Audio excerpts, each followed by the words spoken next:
காலையில் கோயிலுக்கு போயிட்டு அப்புறம் மாமாவுக்கு தான் எல்லாம் ரெடி பண்ணிகிட்டு இருந்தேன்.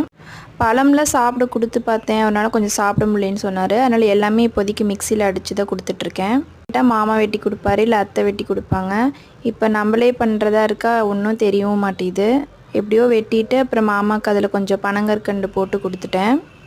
நமக்கு எல்லாம் பண்ணி கொடுக்குறாங்க அப்படின்னு சொல்லி நம்ம சில விஷயத்தெல்லாம் விட்டுறோம். அப்படின்னா இப்படி இருக்கக்கூடாது.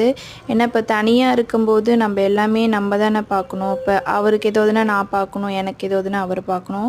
அதனால் எல்லாருமே எல்லா வேலையுமே தெரிஞ்சுக்கணும். அது எனக்கு இப்போ தான் புரியுது.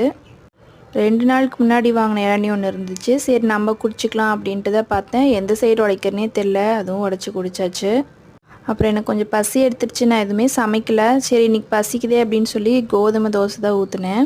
கோதுமை தோசை ஊற்றி சர்க்கரை வச்சு தொட்டு சாப்பிட்டுக்கிட்டேன். என்னோடய வீடியோ தொடர்ந்து பாருங்கள். எனக்கு சப்போர்ட் பண்ணுற எல்லாருக்குமே ரொம்ப நன்றி. மறக்காமல் சப்ஸ்கிரைப் பண்ணி